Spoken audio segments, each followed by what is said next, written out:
So I want to talk to you guys about the last video that I just put up. And I want to talk to you also with material from the video that I just put up 5 days ago. The secret they don't want you to know. Uranium One is, in fact, posting on their Facebook page a lot of content that has to do with the developments that are going on in Harney County. So that tells you that they have some kind of vested interest in what is going on there. Although we cannot find any kind of documentation that there is any kind of deals going on the face of anything. So that tells you that whatever deals that they have going on must be behind closed doors. Isn't that right? Isn't that what that would tell you? How about one of these comments right here by Uranium One? We hope the sheriff will act responsibly and do what's right for the town and plan developments. But what plan developments?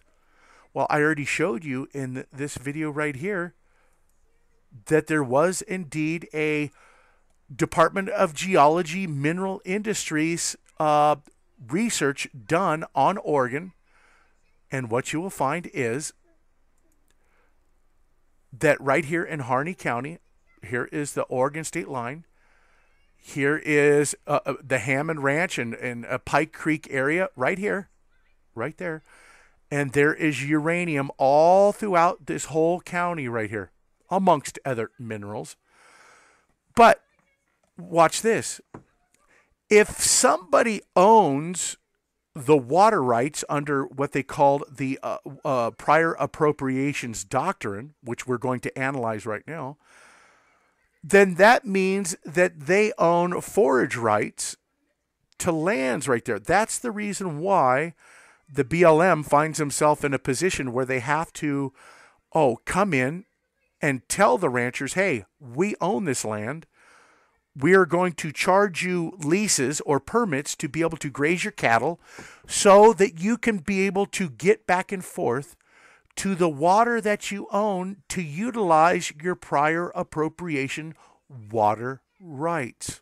So, did anybody find it interesting that when the Hammonds were embroiled in this whole court situation about going to prison, that somehow the BLM wormed their way back into this whole thing? Once the BLM had filed charges against and then the state or the federal attorney prosecuted the charges against them, that the BLM is out of it.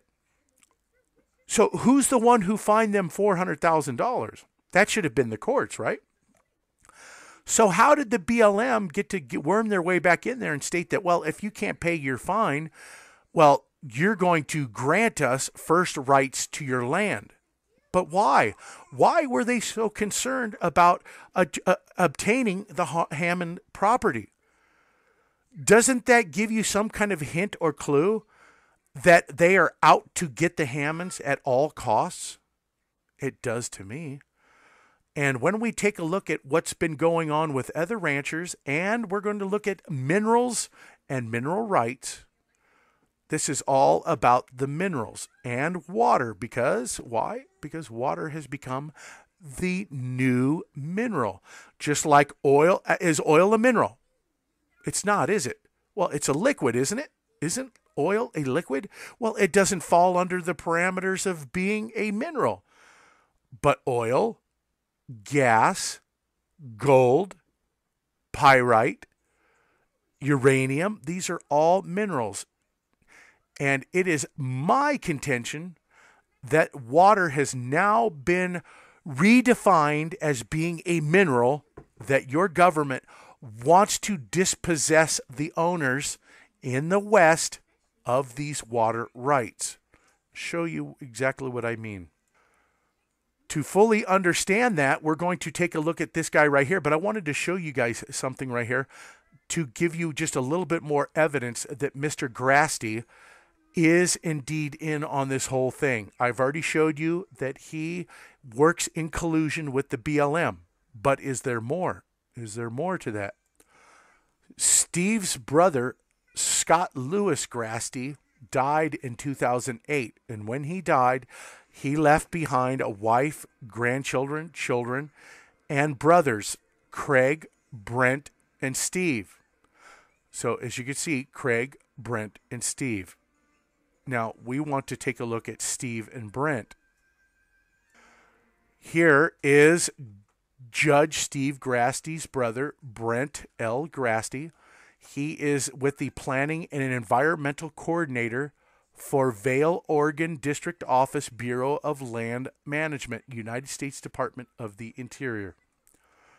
Todd McFarlane, who writes his blog post under the title of Pavant Post, he stated the exact same thing that I did, although I had not seen his post whatsoever. And I don't know exactly when he wrote this. He could have, I don't know. Doesn't really matter. But while he went to go investigate Oregon on his own, this is exactly what he found, exactly what I was seeing. That you have a person, one person, right here, a county judge, who also sits on the board of commissioners. So you have a person who is basically usurping the power of two different branches, the legislative branch and the judicial branch. Why is that no good? Well, because if you create a law, who is the one who's going to hear that you violated that law in the court? Well, the same person who is having part of creating that law. That's this guy right here. So he's basically sitting now in a kingship. That's exactly how I saw it, and this is exactly how this guy is seeing it the exact same way. So the people of Harney County are essentially getting screwed royally, and this guy right here thinks he's just king wazoo. Exactly. So I won't resort to cussing here. Okay, to fully understand about, if we look at exactly what Uranium One is talking about, planned developments, obviously they want to get in there to Harney County and extract the uranium that is in the ground. Well, a lot of those lands right there happen to be sitting on or inside of public lands. So the only problem is that once you do that to allow them to come in, you're taking away from the people who have permits to utilize that land to get to their water rights that they own under the prior appropriations doctrine. So really, the only way that you can get out of doing that is by starving out the rancher, by committing all kinds of acts, setting fires in the neighborhood, getting people where they can't feed their cattle. Oh, there's an accidental fire that jumped off right here. Oh man, there's no place for your cattle to forage for the season. So then the rancher's pretty much left without a ranch, right?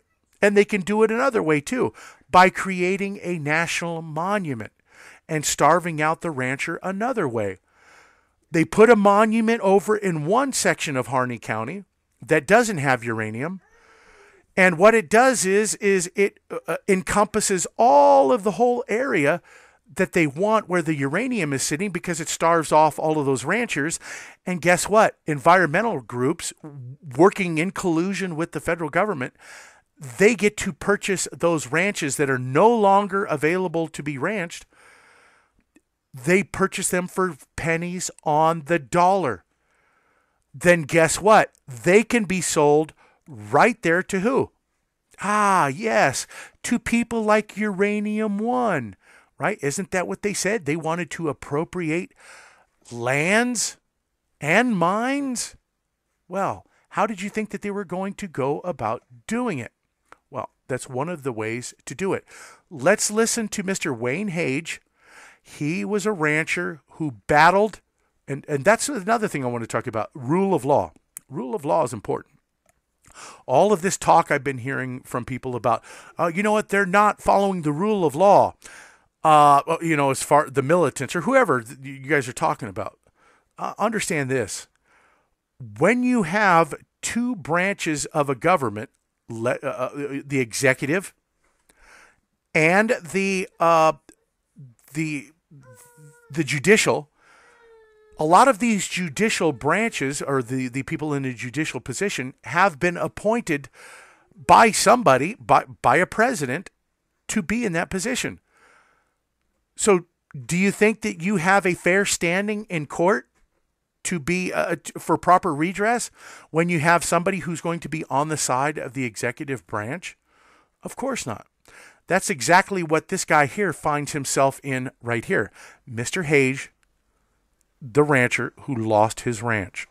The main value right today, like with most ranches in the West, the main value is water.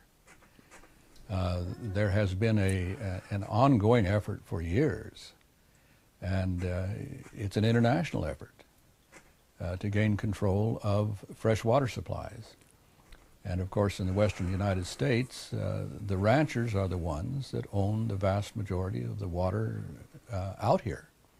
There's an international effort to acquire water supplies because we have an expanding world population, and fresh water is getting more and more scarce, especially in the heavily populated areas of the world. And even here in the United States, given the combination of heavy population and the threat of pollution and the actual fact of pollution in many cases, fresh water is becoming more and more of a premium. I think right straight across the board today, and if you don't believe this, go down and buy some bottled water, but a barrel of fresh water is worth more than a barrel of oil. And so you can see the intensity with which many entities are trying to gain control of the world's water supply. Was at the heart and core of the litigation that we got involved with here on Pine Creek Ranch. When we came here, Las Vegas, the big city to the southeast of us, and of course Los Angeles, which is downhill from Las Vegas, were all looking for fresh water supplies. And so right from the beginning, we found that there was an attempt to take our water. Now, the way this materialized was the Forest Service came in and laid a claim to all of our water rights that we owned legitimately under state law and the prior appropriation water doctrine. And the Bureau of Land Management, of course, laid claim to the rest of the water. And at that time, I said, wait a minute, I own these water rights. And under the prior appropriation water doctrine, if I own the water rights, that gives me control of the grazing lands. I own the forage out there too. And the Forest Service and the BLM, and when you sue one of those agencies, you end up suing the United States. So the case became known as Hage v. United States. The United States took the position that they could impose the concepts of the Eastern Riparian Water Doctrine on my ranch and on the West in general. And under that doctrine, of course, whoever owns the land owns the water arising on the land. Under the prior appropriation water doctrine, whoever owns the water controls the land, regardless of who owns it, in this case, the United States. And that control of the land in the way of a grazing easement, which was made possible by the existence of the stock water, the springs and seeps and creeks arising on the land. As a result of that, we controlled the forage and the grazing. That's an inheritable right and is known in law as ownership of the fee. So that's basically what led to the litigation in the first place, was an attempt to acquire the water. What we have found is that usually the way these water grabs work in the West is you will have either the Bureau of Land Management or the Forest Service responding to pressure, which may be nothing more than propaganda. It may be a media blitz. It may be litigation. It may be legislation they've been able to get passed. The agencies will respond to that and then start regulating the rancher in a way that it becomes impossible for the rancher to make a living. And then when the rancher gets driven into the corner economically, and there's no one to buy him out because no one wants to buy that kind of a problem. And so then here comes another environmental group, usually called Nature Conservancy or Trust for Public Lands, and they ride in on their white horse to save the rancher from certain destruction and buy him out for pennies on the dollar, and he's lucky if he walks out with a shirt on his back. And then they have the ranch usually for the amount of the outstanding debt that he owed the loan company, and they have the water rights, and then, like in the case of Nature Conservancy, oftentimes they'll spin those water rights off to who wants them, and they'll spin off to the federal government what they want. And so basically the rancher's had his property stolen from him under the combined effort of the environmental groups and the federal agencies who basically follow the dictates of the environmental groups. With the guy, the rancher that you just seen talking, well, there was a court ruling that came out today, rather unusual. Not so much what the ruling was, but one of the decisions of the ruling. Court sides with BLM in decades-old land grazing case. Siding with the government in a decades-old battle over grazing rights, a federal appeals court, which is the Ninth Circuit, overturned a lower court ruling, that would be the district court, in favor of Nevada rancher and strongly admonished a judge in Reno for abusing his power and exhibiting personal bias against U.S. land managers. He called it like he saw it. The BLM and the Fish and Wildlife are overstepping their bounds, and he called them on it.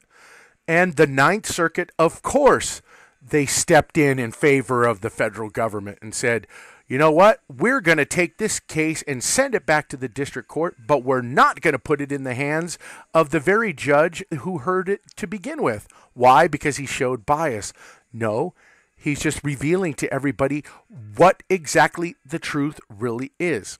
So here, as you can see, the guy who was just talking, what's his name? Wayne Hage of Tonopah and his family were guilty of trespassing cattle on federal land illegally. Again, as I stated, he owns the water rights. How is his cattle supposed to get from his ranch to the water rights that he owns? So basically what the BLM is stating, that we own these lands and you cannot utilize your water rights because you can't step foot onto these lands. Does anybody see anything wrong with that? Especially when the law of prior appropriation states that you have forage rights to those lands. And it doesn't matter if the BLM owns them. You still have forage rights that come with the water. That's how prior appropriation works. Just like with the riparian Eastern doctrine, if you own the land outright, if you're a private owner, then you own the water that's there, and someone can't take that away from you. But it just so happens that it's the federal government that is using the riparian law doctrine against ranchers in the West, when it has been a long-held doctrine for a couple hundred years, well, or close to, that you had those prior appropriation rights, right? So he got screwed bad by the Ninth Circuit, and the district court, the district judge saw it for what it was worth. If you all didn't think that there was a problem, or there never was a problem to begin with, then tell me, why did the Sagebrush Rebellion happen to begin with? In 1979, Nevada filed a lawsuit against the federal government and the BLM due to their overreach in what they were doing. And that's when, in 1980, Mr. Ronald Reagan joined in with this Sagebrush Rebellion, and said, hey, count me in. And because he was all for all of those states, which were Arizona, New Mexico, Utah, Washington, Wyoming, and Nevada, that all picked up the torch to file suit against the BLM. Ronald Reagan, you would think that he would do everything he could, because he made all those promises, to hand back over the land to the states. But that's not what happened in the Sagebrush Rebellion. No, the person that he appointed, James Watt, who was a rebel of this Sagebrush Rebellion, became his Interior Secretary. And the only thing that happened is that federal regulation was loosened. And that was all it took, enough for them to drop their lawsuit and to drop pursuing obtaining the lands back from the federal government for their states. So as you can see, it was a problem at one time, and it has become a problem again. And just like that district judge who found in favor of Mr. Wayne Hage to begin with, he sees that there's a big, huge problem with these administrative agencies, such as the Fish and Wildlife and BLM. Do you really own the minerals under your land? Remember, I brought this up and I said I was going to expound upon this, what I meant. Well, remember, we were talking about the West. And certain states in the West, you don't even own the minerals to, because they're separable. Right? That may not be the case for eastern states, and that may not be the case for all states, but for some states in the West, Montana and others, it is that you can purchase the land and you can privately own it, but you cannot own the minerals under the ground. And here is their reasoning, and as you'll see. Did you know there's a good chance if you purchase property in Montana and many other areas in the Rocky Mountain West, you may not be getting ownership of as much of the property as that you think you are. And it says 11,700,000 acres of the private land in the state of Montana, a split estate, meaning the surface land rights are privately owned and the subsurface mineral rights are federally owned. But there again, we know that that can't possibly be true. Isn't that right? Don't we know that the federal government cannot own land, nor can it own the minerals underneath it? It belongs to who? That's right, the public as a whole, the public in common. So how are they getting away with selling land privately, but then yet telling owners of the land that purchase it, you don't own the minerals underneath it? Doesn't that seem kind of foul? Stock raising of the Homestead Act. Why do landowners find themselves in this situation? It's largely the legacy of the Stock Raising Homestead Act, passed by Congress and signed into law by President Woodrow Wilson in 1916. This law allowed a settler to claim 640 acres of non-irrigable land that had been designated by the Secretary of Interior as stock raising land. At a time when mineral exploration was beginning to escalate, the federal government opted to maintain the mineral rights to the land claimed under the 1916 law. So, do you see how they worked, people? Do you see that? So, you could basically go out there on your land. You happen to be one of those states of the Rocky Mountain West. And you go out there and you could find a whole big freaking gold mine in there. And then the federal government could swoop in there and go, no, you don't. That belongs to us. How is that even possible? Doesn't that belong to all of the people then? Shouldn't we have a voice in stating whether that person could obtain that gold? Shouldn't we? It just seems ludicrous what this federal government does with all of these different acts this, acts that. Doesn't make any sense. So what does other minerals mean? This is what we want to look at. Now we're going to take a look at about water and minerals and everything else. The term other minerals includes, but is not limited to, that's what's interesting, includes, but if there are ones that they don't mention, it's not limited to those. Leasable minerals. oil, gas, geothermal, phosphate, sodium, and potassium. Now, ask yourself this question. Is gas a mineral? Is oil a mineral? Geothermal, is that a mineral? How about with sodium and potassium? I do believe it would be, right? And locatable minerals, gold, silver, copper, gypsum, and bentonite. And mineral materials including sand, gravel, scoria, pumice, and stone. In 1982, the Supreme Court affirmed the SRHA mineral reservation definition and further defined it to include substances that are mineral in character, are inorganic, can be taken from the soil. Guess what, folks? Water can be taken from the soil. And just like oil, water is a liquid. Can be used for commercial purposes. Water can be used for commercial purposes. Remember, Nestle Water somehow got the water rights out of California to commercially sell that water that should belong to Californians as a whole, and were not intended to be included in the surface estate. Have a separate value. Does water have a separate value from land? As a matter of fact, if you take oil from out of the ground, it has separate value from the land that it was taken from, just like water does. Are not necessarily metal, whatever that word is, I don't even want to get into that, may not necessarily have a definite chemical composition. What, do you see all those right there? Those are all of the definitions of what a mineral is. Okay? So let us take a look at what geology.com says about minerals. Whoops. Okay. Mineral rights. And here is the mineral itself. Is water a mineral? What does it take to define water as a non-mineral? Non-mineral. The word mineral is used by geologists for a group of naturally occurring crystalline substances. Gold, pyrite, quartz, calcite, fluorite are just examples of minerals.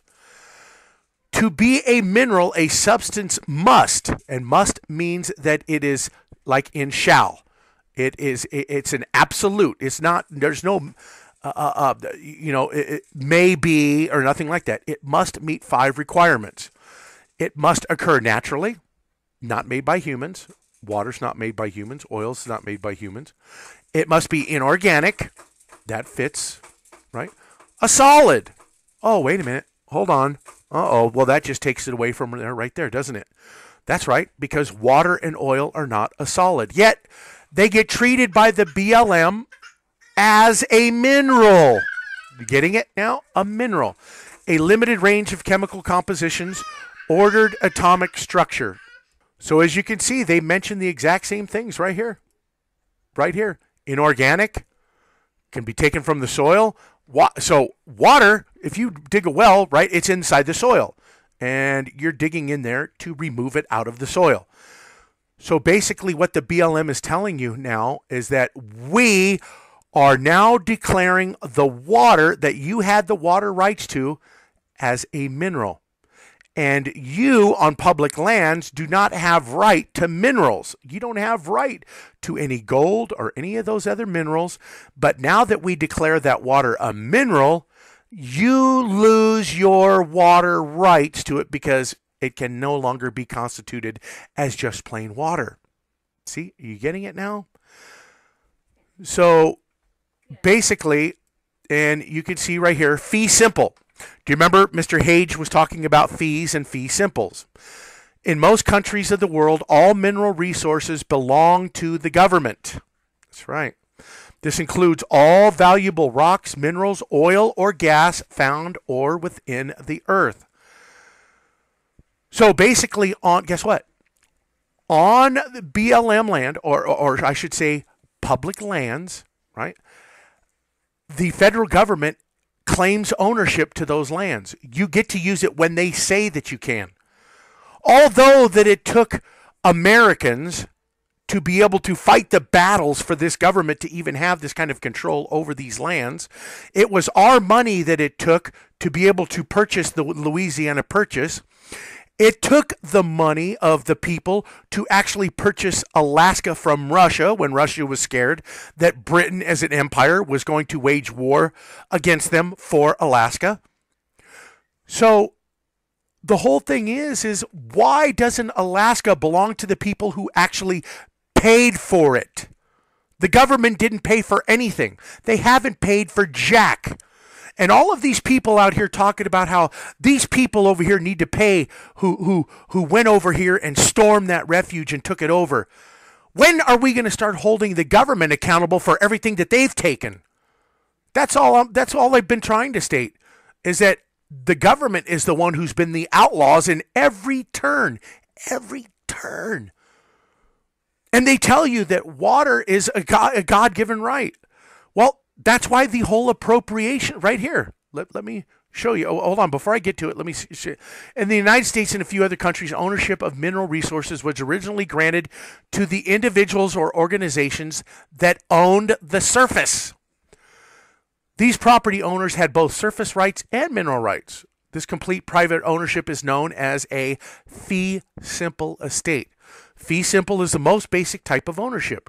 The owner controls the surface, the subsurface. So that means if I own a piece of property, okay, I can lease to a oil company the rights to come onto my land and drill for oil, and I will get royalty checks from them for them utilizing my land to drill to get to that oil. So they're making money and I'm making money, right? So tell me, why is it then that the public lands that belongs to the public, when the BLM or the Fish and Wildlife agencies take the land from people, claim it as theirs, and then either sell the land or lease it? Isn't that what we've been noticing that's happening? Is that they've been just straight gangster styling that land from the people. And then somehow you will find that there's some kind of corporation on that land later, and they are digging for minerals. And the only way that they would be digging there for minerals is if they knew that they were there. That means that the federal government has been extorting people for their land to get to those minerals, well, either to pay off debts or to make money for themselves as well. It would not, remember, right? As I just told you, if you own the land, you can lease it out to other companies and I will get a royalty check. Is the federal government getting a royalty check and it's going into the politicians' coffers over there for the land that the public owns, and the public is not seeing one dime of any of the minerals that is being taken out of the land? So that is what is going on. Now, here is what Mr. Hage was talking about with the riparian East doctrine and the prior appropriations doctrine. Here. What Mr. Hage found himself under was the prior appropriation. First in time, first in right. His family was the first to use those waters right there. That gives him the right to the waters. And under the prior appropriation doctrine, he gets to, his cattle can forage right there along the property. If that weren't the case, then how is it that someone could utilize the water if the BLM or a federal agency owned all the land? You would never be able to use your rights. Think about it here. Think about it. Does that make sense? That you could own the water rights, but you could never utilize them because they're on public land? Of course not. That's not the way it was set up to be. The doctrine stated that you had the right to forage. The grazing laws, the grazing rights, just like Clive and Bundy was just trying to tell you. I've been here since the 1800s. My family has. I have the right to graze my cattle because I own those water rights. The BLM says, no, those are our lands. You are going to pay us grazing fees. No, the BLM does not own the lands, and it has been well established since those the prior appropriation. And when did it come into play? Back in the 1800s, when there was gold mining going on and people were going out there in the gold rush and they were diverting water from waterways to actually work to find the gold. Well, there were instances where other people were trying to divert waterways ahead of another person. And this guy would go, no, you can't do that because I was here first. I was here first, dude. And then the other guy, so what? Who cares? No one said I can't be here. So the guy would go to court. And he would say, wait a minute, Your Honor, I was here first. And so long-standing doctrine came up into play that this person was here first. He has the right to the water. But of course, if you have an agency like the BLM that is keeping you away from that water because they say all of these lands around it belong to us, just like if you're a private landowner, a rancher, and then all of a sudden the BLM says we own all of these lands around your ranch, you can't leave, you can't even drive off of your property or you will be entering public lands. Does that sound logical to you all out there? It doesn't, does it? It's just completely ludicrous. But that's how people are finding themselves over in Oregon right now. They are being surrounded by BLM public land grabs, and that's what they're doing. They are starving ranchers out, getting their land from them, and building up more public land around other ranchers, and basically telling them, oh, well, you don't have permits to graze on this land, and this right here, we accidentally, or a fire burnt it up here, so you can't come over here and use these public lands because you don't have a grazing permit. So that makes it pretty simple, doesn't it? So now you starve out another rancher, and you acquire more lands, and you allow more corporations to come in there, like Uranium One, to come in there and get at whose land? Whose land are they going to get at? Right here. It's all right here. Here's the U.S. Department of the Interior, Bureau of Land Management for Oregon. Right there. You see it? See this planning area? Do you remember what they said in their Facebook page about planned developments? Right here. Here is Oregon-Nevada borderline. Here is Harney County. And here it all sits right here. And look at this right here going up the Steens Mountains, right where old Hammond Ranch was at, right? Here's old Hammond's Ranch all up in here. And, well, all you have to, high potential for uranium. Oh, goody, uranium. Geothermal right here. Moderate diatromite right here. Look at the BLM already knows where all of these minerals are. Why do you think that they told the Hammonds that if you can't afford it, you are going to give your land over to us? Now you know. And now you know why. Because water is more valuable than a barrel of oil. A barrel of oil has dropped down to roughly $28 a barrel. If you take a barrel of water and you were to bottle it up, you could make 100 times more than that. So yes, water has become more expensive than a barrel of oil.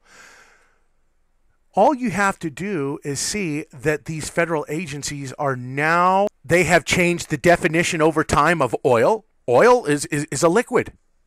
It's not a solid. And they've called that a mineral. So you can't own that in public land if it's a mineral, right? You can't own the oil. Water. Oh, it used to be you have the prior appropriation rights. Oh, not anymore, because now water is a mineral. Because water is a mineral. Is everybody getting it now? The only way that the federal government can come after that water is if they change the whole definition to it. It's the only way, because it'll overwrite all of those water laws that have existed since the 1800s.